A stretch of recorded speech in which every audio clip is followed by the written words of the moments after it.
October 2022, I remember like the day, like now. Sunny day, clear water. I find myself on a boat, me and 15 other people going on a dive trip. Anybody here certified diving certification? Nobody? No one? All right, just me. So it's not the first time that I go diving. This is probably the 5th or 6th time that I go there. The only difference at this dive, it's going to be with sharks. If you go diving, if you've ever been diving, you know that you can run into sharks here and there, maybe 1, 2. I mean, you're literally in their territory. You're in their waters, pun intended. Again, if you've been diving, you know that you have to put the suit in. You have the tank behind you. It's like 80 pounds, super heavy. You have to put your fins. And there's 2 ways to usually jump out of the boat. One is, once you put your fins, you lose mobility, and you have to get closer to the edge and literally do a step and let yourself down. The other way to do it is, you sit on the edge of the boat and then let yourself go. So I'm there, I jump in the water, and then I start descending. As I descend, I start noticing that my mask start getting foggy. Remember, I'm going to be diving with sharks. So I'm deep enough that I have to make a decision. Either I come out all the way up again to try to fix my mask, or continue going down. But if I decide to come up, then I take the risk of losing the people that I'm with, and that's a no-go, diving by yourself, super dangerous. So I know that if I decide to come up, then I'll probably have to go back to the boat. I don't want to miss this experience. So I decide to continue coming down. And as I continue coming down, my mask continues getting foggy. It's getting worse. It gets to a point where I literally can see from the corner of my mask. Imagine that. And remember, I'm supposed to be diving with sharks. So I'm at the bottom with everybody else. I start seeing the sharks all around. It's not on 1, 2, 3, dozens of them all around me. Imagine the feeling if you ever find yourself there. How would you feel? Freaking out. I was freaking out. At one point I see a shark coming my way and I'm like, what are you doing, bro? I'm freaking out. Then I start looking for my diving guide. I can find him. Finally, after a while, I spot him, and then I get closer to him. He sees that I'm scared. He can see my face. Remember, there's no way to communicate in down waters. That's why if you take the certification, they teach you some signs so you can communicate. I run out of air. I'm okay. I have 2, 3 PSI, which is the measurement for the oxygen tank. So he sees that I'm freaking out, and then he starts giving me the instructions on how to clean my mask. There's actually a way to clean your mask down waters. If you take the course, they teach you that one way of doing it is you lift your mask, you let oxygen coming out of your mouth, you let that oxygen get in the mask, and then you lift your mask a little bit in the top and let the oxygen out. So you fill it out with water, and then you let the water out. And then you can have a full clean mask. And you can go on your business. But here's the thing, unless you go diving often, you forget these things. So I'm here, I'm finding myself 80 feet down water, 80 meters actually, down water, with a foggy mask. I know that I can clean my mask. I know that there's a way, but I don't want to try it. Because what's worse than a foggy mask? A mask full of water, swimming with sharks, dozens of them. So he finally gave me the instructions, all the signs. I take the courage, and I lift my mask. I pull the air. I clean it, and I can see I can see now. It's fully clean. I'm still freaking out because I was freaking out because I couldn't see the sharks. Now I'm freaking out because I see the sharks. It's crazy. Anyways, found the courage, clean my mask, but now I can see. I see, and then I start getting comfortable. I notice that they don't bother you unless you bother them. At some point, I'm so comfortable that I see one of the guides reaching out to the bottom and start touching a shark that is sleeping at the bottom. And I get closer and I signal him, hey, can I do that? And he said yes. So guys, I pet a shark underwaters. That was a cool experience. I start getting more comfortable. I see a huge shark down there and I start like swimming behind him. It gets to a point that I'm like literally right next to him. And I'm thinking to myself, wow, I went from freaking out 20 minutes ago to now literally swimming like one of them. So it made me think about how 3 things needed to happen for me to go through that experience. And it's 3 lessons that we can all take that can apply to anything in our life to be successful. In any endeavor that you want to commit and have like good results, you need 3 things. That's all. You need instructions. You need good instructions. You need an instructor, which was the diving guide for me. But more importantly, you need courage. You need to take action. My name is Brian, and the same way that it applied for that trip, it also applies with anything extraordinary that you want to accomplish in real estate. Thank you.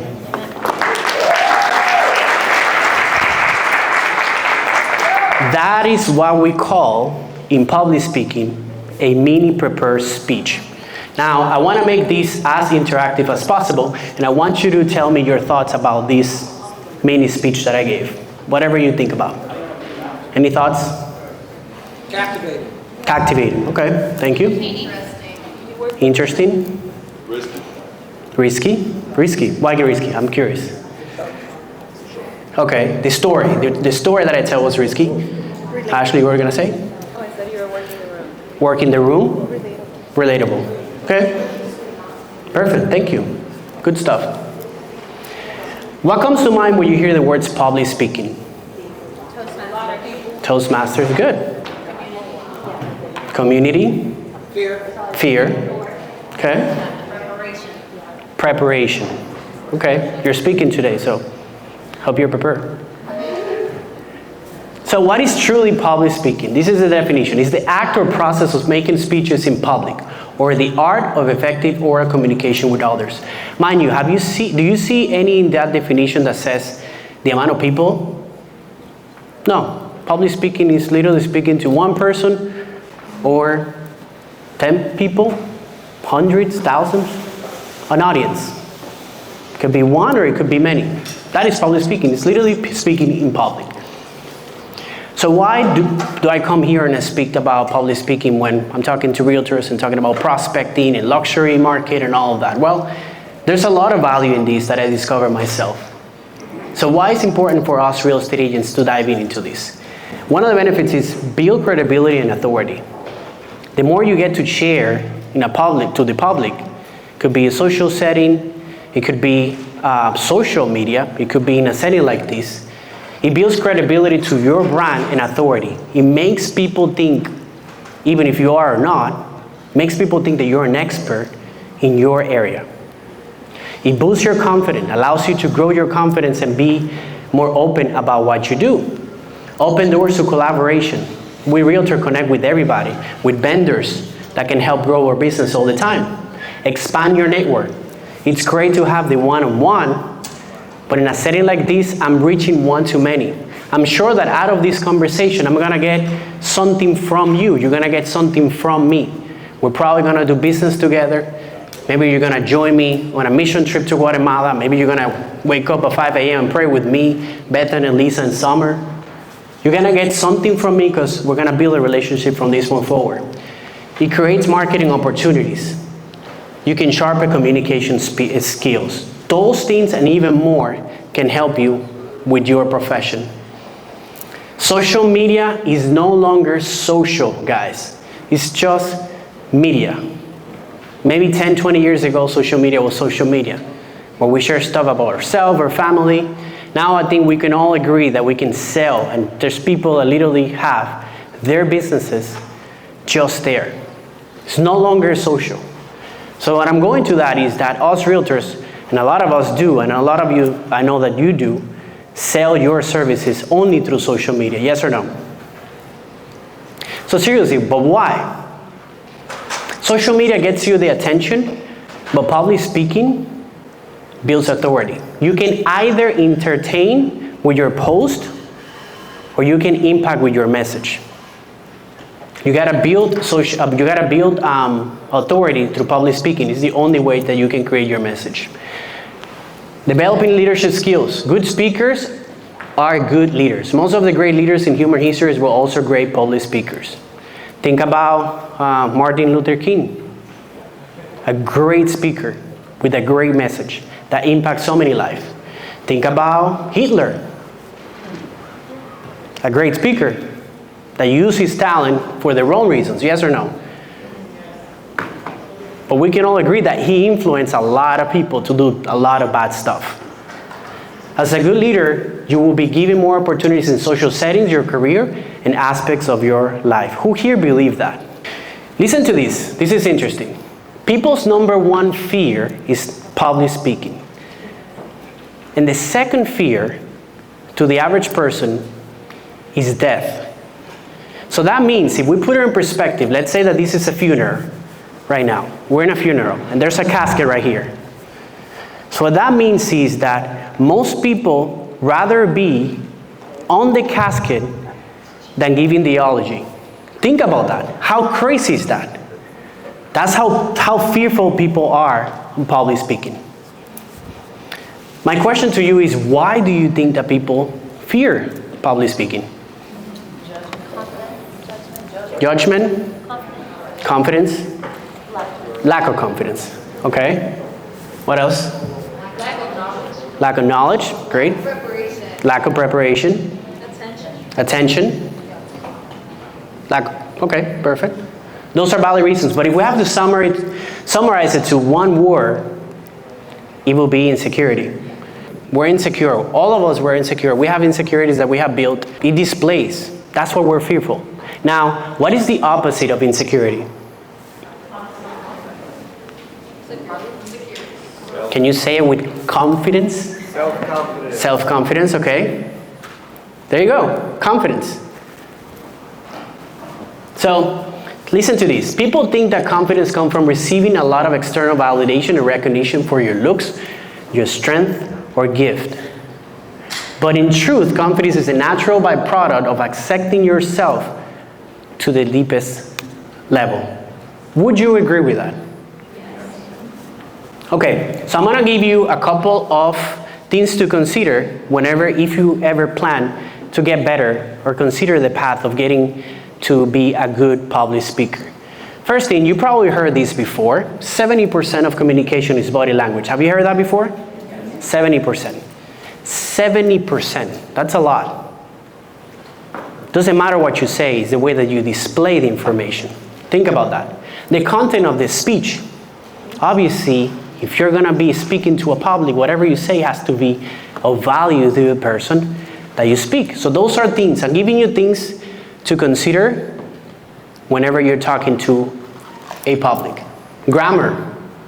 Make sure that whatever you're speaking is grammatically correct, because if not, then you're gonna lose meaning.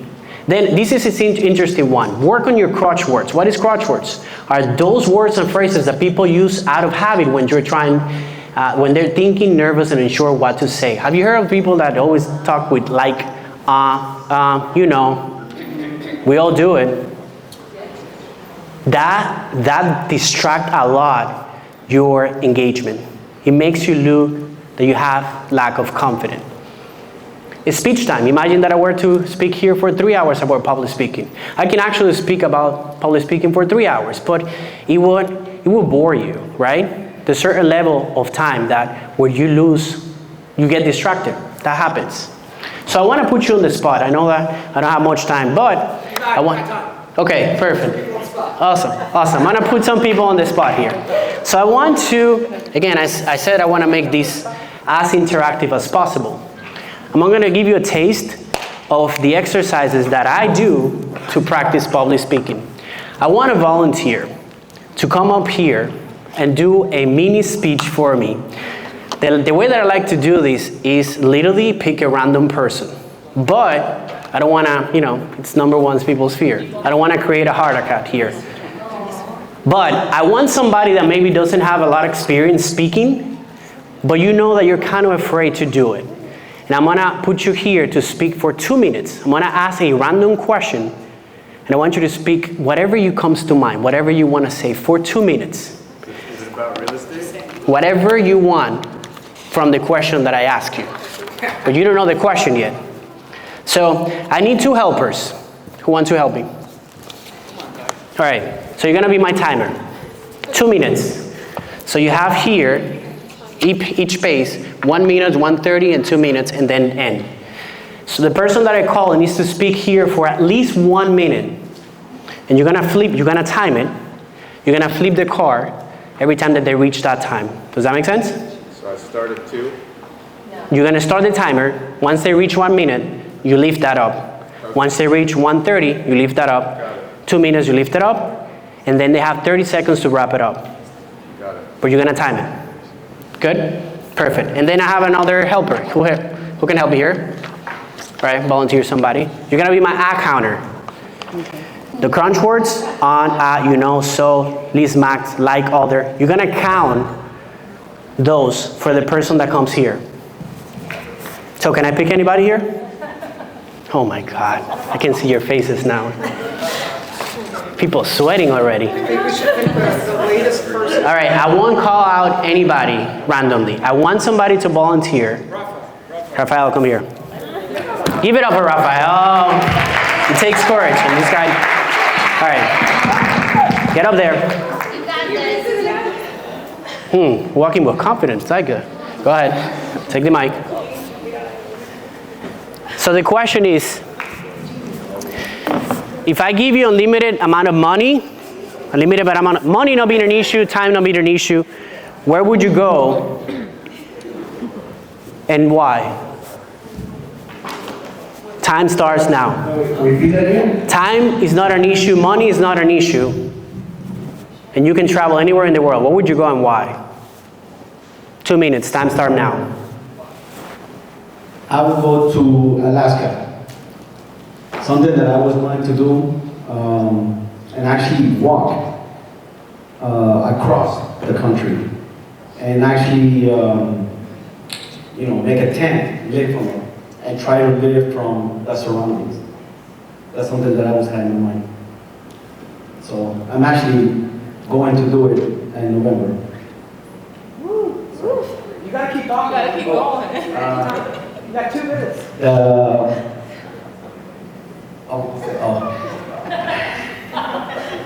You got this. Okay, one way that I wanted to do it is to take a cruise to get familiar with the area and then physically go and actually walk it to stay there. How would I keep saying that?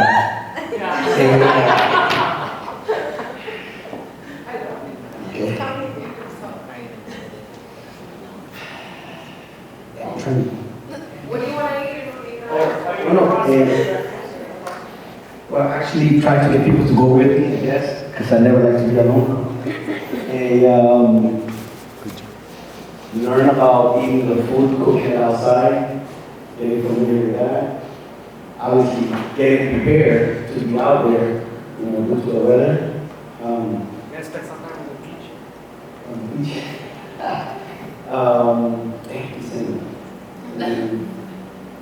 Getting familiar with the animals, taking a lot of pictures, trying to take a selfie with a polar bear, be interesting. And a selfie king.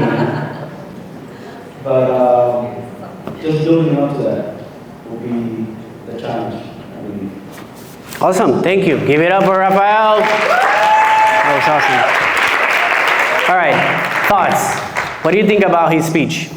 I think it's a good. Honest answer, honest feedback. He can take it. The point here is to learn from what we saw here. Raise your hand. Raise your hand. Tara. One, I love you. So we do RWBs, but when we said you have the balls to go up there, right? So congratulations, and I'm not surprised. 2, what went wrong is RWB. Wrong is when the question is asked, the way that you start a conversation when you're speaking to others, you repeat the question and then you start, instead of he had asked you the question and you repeat that question and then answer it, per se. And then what you could have done better is just be you, and you only had 13 crush words, I got. Okay, perfect. Who else? Raise your hand. Feedback? Good or bad, whatever you notice. Not because he's my president for women. Haha. But I think honestly, the guts that he went up there. Okay. And considering that he was put on the spot. Like someone wanted to put you on. Considering that he was put on the spot. Yeah. Last minute and he wasn't prepared, he did pretty well. Perfect. Okay. You guys are too nice. We're evaluating this speech. You guys are too nice. And whatever you don't measure, you don't learn. And that is exactly what we do at Toastmasters. First thing that I notice is, again, you can take it, Rafael, right? All right, perfect. This is how we improve. He kept his hand on his pocket. That demeanor shows insecurity. It's normal. I call you on the spot. It's expected. But if you imagine if I spend the entire time with my hand here, how would that look like? The other thing is, that's another one. Let me, time. How much was his time? He was just under 2 minutes. Under 2 minutes. You kept within the time. You guys noticed that he was rushing out of the stage? He finished his speech, what, 30 seconds in? 45 seconds in? So that happens to all of us. Because we're nervous and we don't know what to say, somebody hands us a mic and we're like, yep, you know, and we want to leave. So we got to take that in consideration. What else? Counter. How many ahs? 7.